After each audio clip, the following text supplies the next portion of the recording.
Hello, everybody. Welcome back to the conversation series. Because creators are businesses. What we do is not simple. Give, the fans everything that they deserve. Being creative is like doing a 5,000 piece puzzle. is something that you can learn and do over and over again. Always be as authentic as I can be. Hello, everybody. Welcome back to the conversation series. I am thrilled today to have Miss Lauren Sisler here with me. She is an author, she's a keynote speaker, and she's an ESPN reporter. She's got amazing storytelling expertise, and I am so excited to have her here. Lauren, thank you for joining me all the way from Alabama today. Thank you. I appreciate it. Where are you at today? I'm in Raleigh, North Carolina. Raleigh, North Carolina. Okay. So the weather, I guess, is a little bit similar. We're a little hot and heated down here in Alabama, but Raleigh I know can have its fair share. But you guys get a little bit more of the four seasons than we do here in Alabama, I will say. We do. We had a little bit this year, but we already this past week have jumped into swamp mode. So already the hair was bad. Yeah. Like Monica from the episode of Friends when they were in Barbados. That's what I look like when it gets humid here. Okay. And okay. So we're a little bit into that already. Oh boy, here we go. Buckle up, baby, right? The beautiful summertime that is just getting ready to knock on our doors, that we're just drenched 24/7 in the South. Exactly. Yes. Yeah. I want to get into, first off, your story. Starting off, you've got this sports background, but you've also got this story, this very personal story that you've gone and written a book about, Shatterproof. But I just want to get into your first love for sports, first of all, that got you down this path. Yeah, it's interesting. I grew up in a sports family. The sports was always on the TV, right? It was always college football, the NFL, NASCAR. My brother was a 3-sport athlete, and then I ended up being a gymnast, which is ironic because I am 5'9", so I grew entirely too tall to be a gymnast. However, I didn't realize that as the good Lord put the sticks on me as I continued to grow, that would become my sport. But here we are. So here we go. Yeah, sports was always kind of ingrained in my blood. And ironically, I actually wanted to be a sports doctor. And a lot of that was because as a gymnast, you face a lot of, as an athlete, in general, you face a lot of challenges, setbacks, for me, just the injuries. And I just felt like, this would be cool. I'm in and out of the orthopedic office all the time. And I thought, this would be a great field to go into. And so, ending up in the sports reporting world was not something that was ever really on my agenda. But as we kind of dig into my story a little bit more, I really kind of had to take a step back and sort of rethink the direction I was going with, the struggles and the different things I was going through. And really for me, it was like, okay, love sports, but also love the idea of the performance aspect of, broadcasting. Because as a gymnast, love to perform. Yep. And then, just the relationships and just the energy, the adrenaline that comes with, sports broadcasting. So it just felt like a natural fit when I decided to make that change. And so here we are, many, many, many years later. I guess when I graduate from Rutgers in 2006. So creeping up on, oh gosh, 20 years. Yeesh, 20 years. That's a lot. Woo. Creeping up on 20 years. Wow. Yeah. Here we are. And you've been with ESPN as a sideline reporter for almost 9 years now. Almost 9. Yeah. What got you from SEC Nation reporter, from sports anchor and sports reporter, to being with ESPN on this contract basis? Yeah. So, a lot of it was, okay. So in the TV world, I'll kind of put it in terms for everyone to understand. So kind of like an athlete, like you basically put together your highlight reel and you send it out all over the country. You send it out to the schools you're interested in, hope someone takes a bite and says, hey, we want you. Same thing happens for the TV world, right? So you compile like this resume tape, put it all together and send it all out. And ironically, I guess, much like sports broadcasting was never on my radar, going to school in New Jersey because I'm a Virginia gal. Never on my radar. And then landing in Birmingham, Alabama, like what? So, really it was just kind of sending my tape out all over the country, landed in Birmingham, Alabama in 2011, and really kind of the timing of it was key because there's this school up the road in Tuscaloosa called Alabama, University of Alabama, Very that has big. a If you've never heard of pretty it big, before, pretty well-known football program under the guise of Nick Saban, who is now since retired. So being here during that time, and of course, Auburn also has a very strong program, and just sports are very rich here in the South, especially college football. And so everything just in terms of the timing, because SEC Network was launching around the time that I was here in Alabama. So just being here in the state, in Alabama around that time really just kind of guided the path to be able to sort of get my audition on ESPN yeah. and essentially make my way. So it was 2016, so we're almost 10 years, like you said, 9 years, almost coming up on the decade mark of working for ESPN and kind of making my way. Now, of course, everyone asked me, they're like, "Oh, you cover the SEC," and I said, unfortunately, I used to cover the SEC a lot more, and now I'm just kind of like everywhere. So Yeah. it's just like throw it on the wall and see what sticks, and they're just going to put me on a plane and go. Which, having a child at home now, and obviously a husband that needs my help managing the child, travel can be a little bit challenging during football season. Yeah. But we make it work, and I try to take my little man with me when I can. My husband will go with me when he's able to, and it just every week it's like roulette. Like, okay, where are we going this week? All right, we're going out to Arizona. Okay, so it's just it's fun. It's an adventure. Let's say That's that. awesome. As you've been on the sideline and done all of this reporting, have you kind of like every reporter kind of has their thing? Do you have your thing that you like to do that people know you for on the sideline? Is it a certain tone? Is it a Yeah. Well, first and foremost, I will say this. I used to be very paranoid, or maybe just felt like I had to be real buttoned up. You can't say y'all, you can't be Southern. Well, I am Southern. Like, I know some people argue like Virginia is not the South, but I grew up in like the southwestern part of Virginia in rural America, and I love and adore my roots. I'm grateful for my roots. And y'all is just part of it. So then I went to Jersey, and then it was like, oh, you're not from around here, are you? And then obviously coming back here to Alabama, obviously the deep South. So I will say number one, I wear my Southern pride, and then the other thing is, as we're talking about the book Shatterproof, the subtitle has this thing called "And I Found My Sideline Shimmy." So what in the world is the sideline shimmy, people ask, right? So that's kind of the thing I've been known for, because people stop me and say, "Where do I know you from?"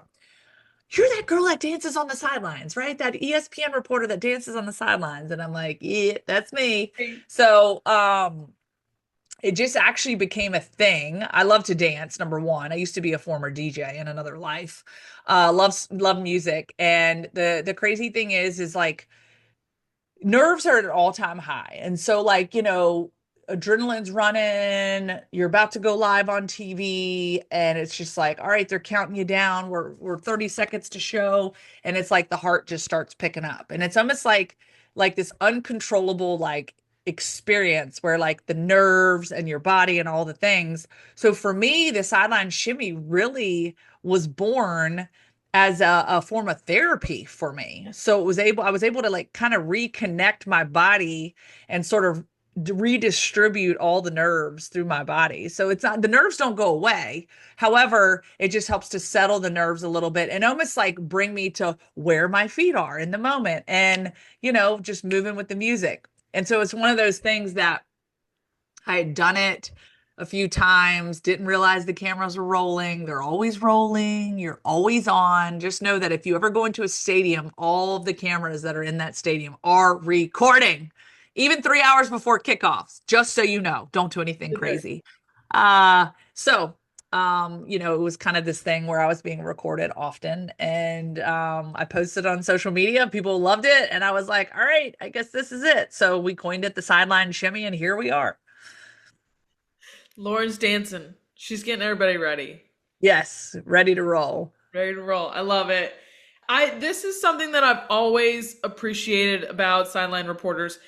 When you guys are on the sidelines, you're watching the games, you're at halftime, you're getting ready to get a coach, or you're getting ready to get somebody that you're as they're running into the locker room. How do you figure out what in the world you were going to ask them, or what really is the best thing to get out of them as they are trying to get off the field? Yeah, okay, so that's hard. It's a very intimidating moment because, like, first of all, like their job and their goal, they want to get off the field, get to the locker room, it's halftime. They don't want to talk to me. They don't have any business talking to me. They want to go talk to their team, figure out their adjustments, how they can get better for the second half. So, of course, you kind of get this small window of time. Like, you get like 2 questions max, like ready, fire, go. And so a lot of it is like throughout the game, I'm kind of just thinking about storylines and themes, and I'm bouncing that off. Like, in my mind, I'm taking notes. So the guys in the booth might be talking about specific things, right? Or especially our play-by-play guy or our analyst might be noticing certain themes throughout the first half. Okay, I'm taking note of that. That's a good question to ask coach. So really a lot of it is really being aware and listening, because you kind of want to tie it all together, what you're seeing and hearing. And a lot of people say, well, do they just feed you the questions? And I said, no. Now, if I have a specific question for my producer, hey, what's a stat on this, or we might have a conversation about that. But no, I'm flying off the cuff with that and trying to figure out what I'm going to ask. And so I'm kind of throughout the first half really thinking about specific themes, but literally at the drop of a hat, like that final drive, even if a team is up, let's just say, said team is up, 10 points. We'll just say Alabama's up 10 points. They're winning, things are good. Well, then they go get some penalty at the end of the half, right? And then I've still got to talk to coach. Even though they're winning, coach is not going to be thrilled to talk to He is me. gonna And so be then I'm just like, mad. oh. So that's always fun and entertaining when like something kind of yucky happens towards the end of a half, and you got to go out there anyways and ask the question. So, and just the biggest thing is just kind of knowing what to ask, and also knowing when to stop. Like, sometimes you think, okay, I'm going to ask 2 questions, but coach might answer kind of both questions. And so sometimes you just kind of got to like cut it off and know, all right, we're good, because it is like rapid fire. Like, it's like, go. And so you just kind of have to have those ready in your back pocket. And, trust me, there's been times where I get super flustered, or the coach is obviously ticked off about something. And I'm like, so I feel the emotion as he's coming off the field, so, it is what it is. But sometimes you get your best interviews with the emotional coaches, or some of the best interviews are when they're like 1-word answers, or like, we got to do better. Right. And so even though he didn't really give me a whole lot of detail, it's kind of like, all right, we kind of know where coach stands right now. Like, button it up. Let's saddle up. We got to do better. Yep. As soon as you said Saban, I was like, TV just flashed in front of my eyes. I was like, yep, he's angry. He is not. Yeah. Oh, yeah. Oh, yeah, for sure. I absolutely love him. And he's one of those that he's very straightforward too, which I always appreciate from him. And he is blunt and will tell you how it is. Well, yeah. And I think that's the thing too with Coach Saban. I will say, full disclosure, I roll up in here in 2011, like the most intimidating person I've ever met. Like, oh my gosh, how am I going to do this? Yeah. But over the course of time, you just realize like he's a human being like everybody else. He wakes up now he's super routine, and he commands respect. He commands, I mean, he really, I mean, think about it. Like, talk about a well-oiled machine, right? I mean, he is a championship coach. He literally developed championship teams over and over and over and over and over again, which is not easy to do. Yeah. And, you think like, oh, and, with the media, especially, you would ask questions, and sometimes he would come off like a little brash or a certain way. But, I've developed a relationship with him over the years, just in, some of the interviews I've done, some of the sit downs. He was kind enough to endorse my book, which was awesome. And love his family. Miss Terry's great. His kids, Kristen, Nicholas are great as well. And so, just getting to know him over the years. And then I do this Nick Saban Legacy Award every year. It's usually in February, but this year we pushed it to August. So it's when we induct, a coach into, Yeah. to winning the Nick Saban Legacy Award. And I really love that time because I feel like I get to spend a little extra time with him outside of his element of coaching. And so he's just so wise, and I feel like I've learned a lot of life lessons from Coach Saban in my time of covering him, which Yeah. has been cool. It was so refreshing to see him this year with the college football stuff and see Yeah. him sitting next to Pat McAfee. Oh, polar opposites, right? It was the best thing about Saturday was like, what is McAfee gonna feed Saban this morning? Is it gonna be a turkey leg? Where are we in the world? Yeah. Kind of Yeah, situation. It was exactly. the best thing to watch the two of them just sit next to each other. It was so Oh good. yeah. Yeah. I feel like all the walls came down, and it was like, all right, this is like, and I Yes. think Saban's enjoying it. Honestly, I think he's really enjoyed that role. I don't know, a lot of people were skeptical. You get out of coaching, like, how are you truly going to enjoy this? But I think he really is enjoying it, embracing it. I think that's something that's really great to see, to recognize. He kind of knew it was time to step away from coaching, and now let's try something else for a little bit. Yep. Yep. All right. I want to get into this storytelling expertise and I want to pick your mind around like what are some key elements of crafting a compelling sports story and how do you balance the technical with, the emotional side of all these stories? Ooh, it's a lot. It is a lot Yeah. because I will say this, empathy is something that has been ingrained inside of me. And I think a lot of that is just through a lot of my life experiences. And I tend to like bring myself Mm. into where someone meet something where they're at, right? And so they're walking on this journey of, let's just a player has overcome this immense tragedy and they're walking this road of maybe significant loss. Yeah. And as someone that's lost a lot of close people in my life, it's something that just tugs on the heartstrings because I know, every situation's unique, and I'll never say I fully understand what someone's going through because I don't think you can fully understand exactly what someone's going through, but you can relate. Yeah. And I think for me, it just pulls on the heartstrings because I'm thinking about what they're walking through and how they're navigating this time. And then also having to get back out there and compete, be on, the lights are on, everybody's relying on you. This is my team. And so, I think the storytelling piece is interesting because I'll say this, and this is one particular story that really resonates with me that I think might, kind of make sense in the aspect of, time is certainly precious. And especially when you're out on a football field and you have this much time to tell a story, it can be very, very challenging. Okay. Yeah. So, my job, they're up in the booth, they're talking, doing their thing, ball snap, play happens. We try to strategically get to me on the field when I have at least a chunk of time where I can share a story. But sometimes it's unpredictable. They run, hurry up, and all of a sudden, snap, they're in the huddle, boom, ball's fired. And I'm like, I got to get out. A game's happening, so you really have to be masterful in kind of how you finesse that. And sometimes it can be very challenging. But I will say that I've learned in this process a specific story of JJ Weaver, the Kentucky linebacker, and I do talk about it in my book. A little more in detail, but he's a linebacker at Kentucky, has been through so much, tragedy through his life, but has just continued to rise up. And he actually was born with an extra finger on his right hand. And it was something he was ashamed of for so many years. Yeah. He hid from it. He didn't want to talk about it. He was called an alien. He was bullied.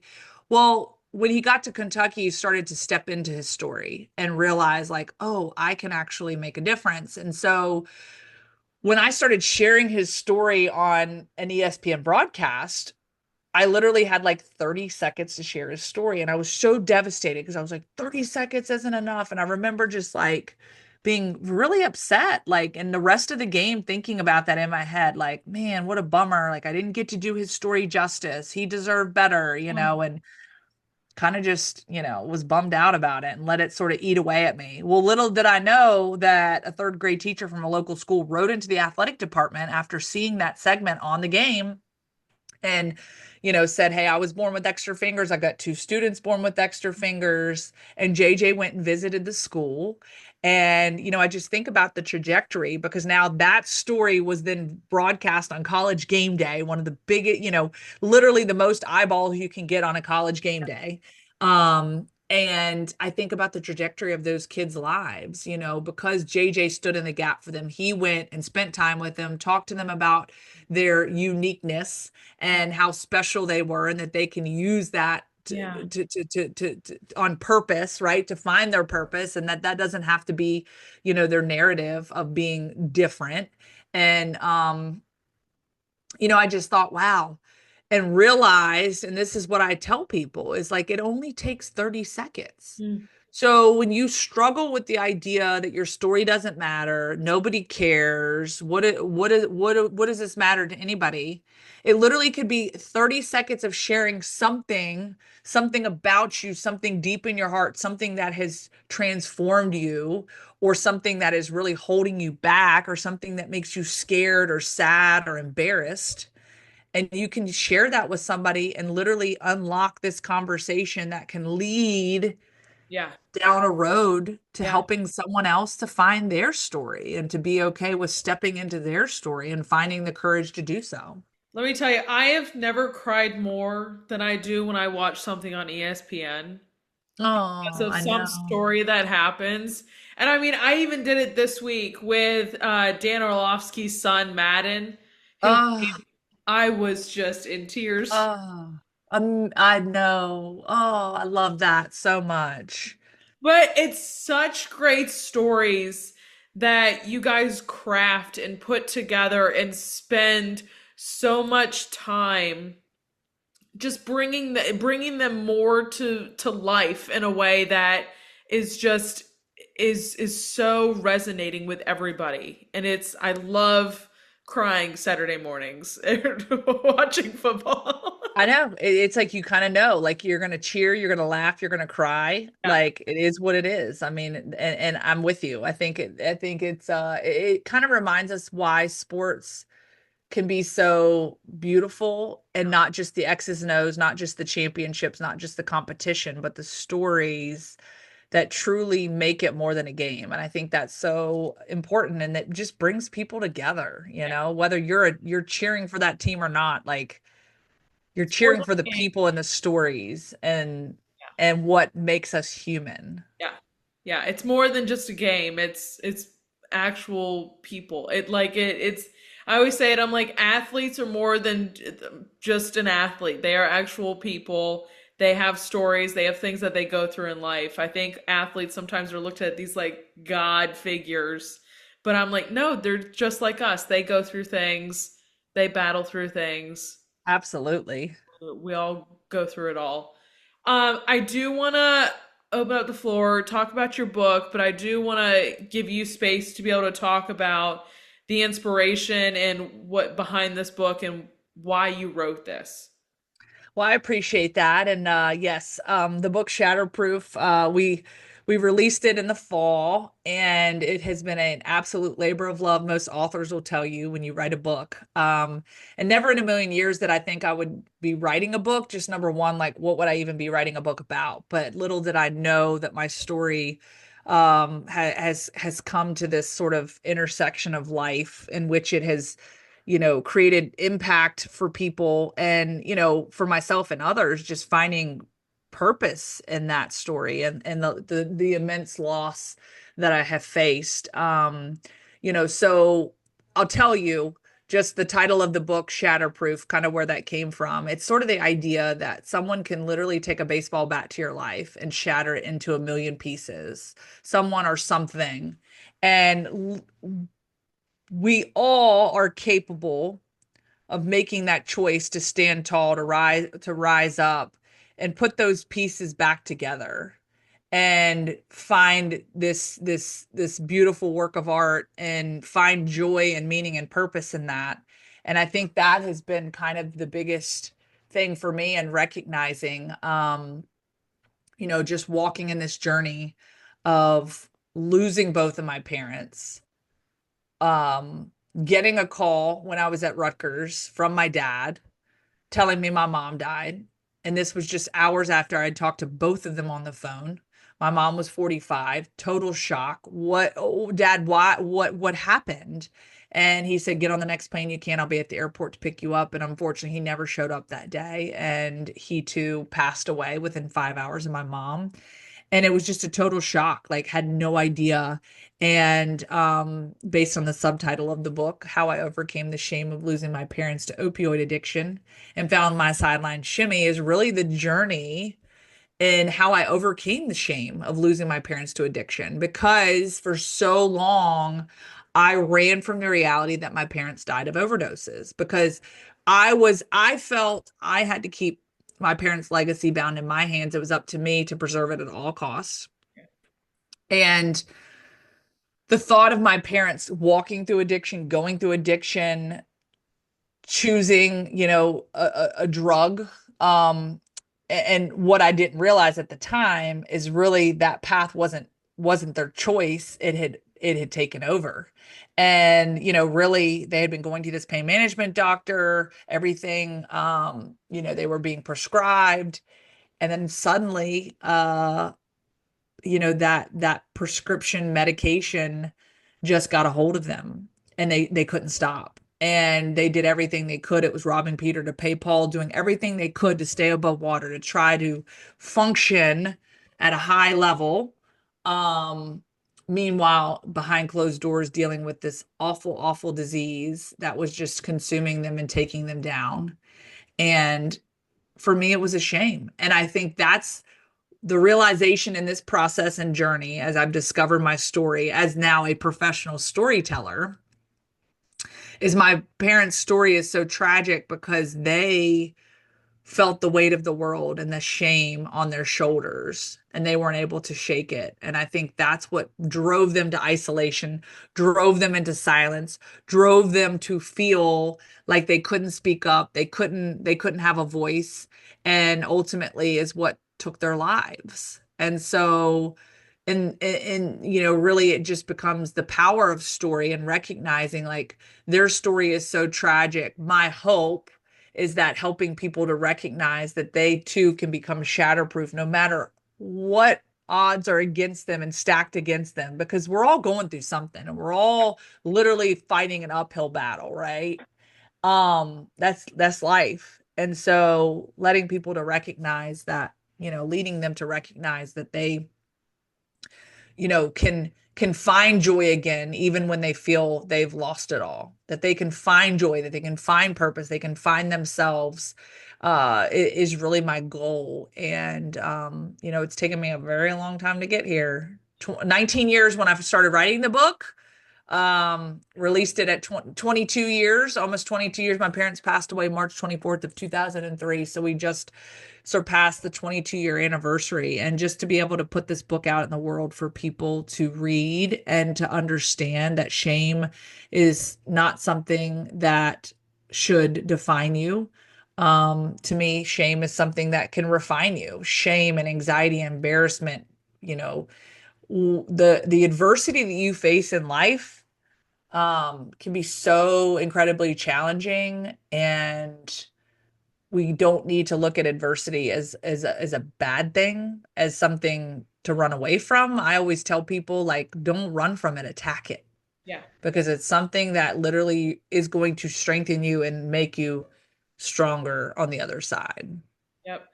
And what I think's been very cool that's come out of this is that you've been on a speaking tour of sorts and gone, and you were just did a talk at a mental health forum. You've been going around and speaking about this. What has the reception been like for people that have read this book, but also for you to be sitting here and having these further conversations with people around mental health and around this stigma? Yeah, it's really been, I talk about it being exonerating, right? Because I felt that I was tied to the shackles of shame for so many years. Wow. But being able to stand in my story and embrace it has given me this freedom that I never in a million years thought even existed. And then just being able to be an advocate and to go out there. I was in Washington, D.C. at a science of addiction event, a science of addiction and mental health, focusing on, just helping people, the research behind addiction and how we can provide resources and show people that there is hope. And it's not just one chance, two chances, 10 chances, that literally that it's sometimes you got to get knocked down 10 times before you're going to get back up and figure this thing out. Right. And so really the response has been incredible because I think for me, I've been pretty vocal for the last several years as I started to come out of the shame, and then obviously deciding to write a book with it, has really been, it's really been a healing process, honestly, because there were so many things I didn't know, so many questions I had, so many things that we hadn't uncovered. Even though I was out sharing the story, like there were so many black holes and like just not understanding of like, how did we even get here, right? But now to be able to take that and give someone something that they can read and again, meet them where they're at, whether it is addiction, a mental health disorder, or just something that they're dealing with in life. Because again, like shame is such a universal issue. We all experience shame. Like you can literally sit there right now and think about, rattle off 10 things that have made you feel shameful. And, it's part of the journey. And so my goal is to really just disarm people and tell them to lay down the arms. Let's talk. Let's have a conversation, And I think everyone just puts up these walls. They get defensive. They don't want to talk about it. That's not me, not my problem. But underneath it all, they're drowning. They're struggling with this, this weight inside of them, this thing that's just anchoring them down. And so, it's been really a great response. And I think that people from all walks of life have been able to pick up this book, whether they're a sports fan or completely removed from sports and have no idea, have been able to find something that has resonated with them and that they're able to apply in their everyday lives. Has there been, after you wrote this book, has there been a story that you have covered on the sideline that has hit you hard with the topics that you've talked about in Shatterproof that are maybe similar or just something that along the same lines? Yeah, I think that that's a really good question. So a lot of stories have percolated, and like you said, it's almost like kind of just like opening it all up, and now all of a sudden it's like it's just out there for the world to see and hear. I will say just kind of being on the sidelines, being in those moments with these particular stories and kind of knowing what people are walking through. And, I think for me, obviously, a big part of that has just been my faith, my support system, the people around me, have just been so tremendous in that. And I think that as I've heard different stories, and just been around it. And, one person I'll say that I've really kind of leaned into has been Scott Cochran, and he's now the West Alabama coach. He used to be the strength and conditioning coach at Alabama. He made strength and conditioning coaches famous, pretty much. He was at Georgia as a special teams coordinator, and he has walked this road of addiction himself. And just getting to talk with him and spend time with him and just see where he's gone, where he's been, and where he's headed is just incredible. And I think that what I love so much about his story and him being out there in the public, sharing his story and his journey, he also is getting to work with these young men that are going to be coming up in life, going through their own adversity, dealing with their own things. And what better person, coach, mentor, confidant to be next to you saying, hey, dude, it's okay. We're going to figure this out. We're going to figure this out together. But, you almost have to surrender to the idea like, okay, I'm about to face some major challenges, but it's okay. And it's all part of the journey. and I'm gonna be stronger for it when I get out on the other side. And I think he's shown that, and I love that he's able to now use his platform as someone that's walked through addiction to really help his student athletes and beyond. Yep. Takes a very, very, very strong person to come out on that other side and be able to, one, continue each and every single day to stay on that path, but then to also be able to buckle in and help others that are going through that without falling back into Oh yeah. I lifestyle. mean, it is a fight. And, as someone personally don't struggle with addiction and but have been alongside it in many different arenas. And I will say that my heart just Yeah. goes out to those that fight it, Yeah. because it is an everyday battle. You are getting in the arena and literally swinging every single day at this thing, addiction, and fighting for your life and fighting for your life. But I love when people are able to stand up and fight for their life, but also fight for those around them. And I think that's what Scott Cochran's obviously doing, along with so many other people that have really pulled themselves out of the shadows. But I also want to say this, it's a journey for everybody. And some people get to that place where they can be super public and talk with everybody about it. And then there's people that, are a little bit more reserved, and that's fine, but you do and will find freedom when you can kind of step into that and speak it out loud, whether that's with your parents, your aunts and uncles, maybe a next door neighbor.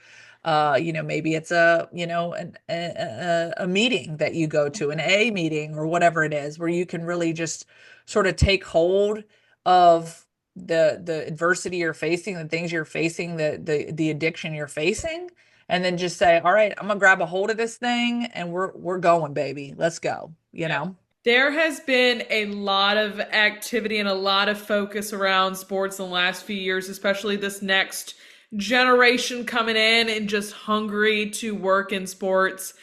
For these aspiring next sports reporters coming up into this arena, are there a few pieces of advice that you would give them around, crafting their stories and working on how they do this storytelling? Yeah, I mean, I think the biggest thing is storytelling is such a beautiful thing. And I will say, I ran for my story for years until I realized, like, as I'm telling stories and I see this ripple effect, I'm like, wait a sec, like, these people are coming to me to share their story and trusting in me to do the best that I can to put their voice out there. And yet I can't even share my own story publicly, right? And openly and honestly.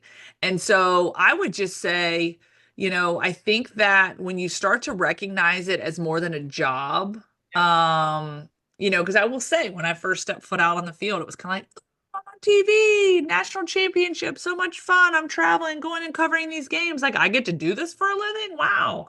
But then recognizing, like, you actually get to be a voice for someone else, and you get to be a platform for someone else, and you get to help carry maybe their purpose along in a way that you never imagined. And so I would just encourage people that are seeking out this industry and wanting to pursue this from a storytelling aspect is, you know, um, number one, when you kind of walk into this arena, recognize, like, it's so much more than just a game, and that you have the ability to influence and impact.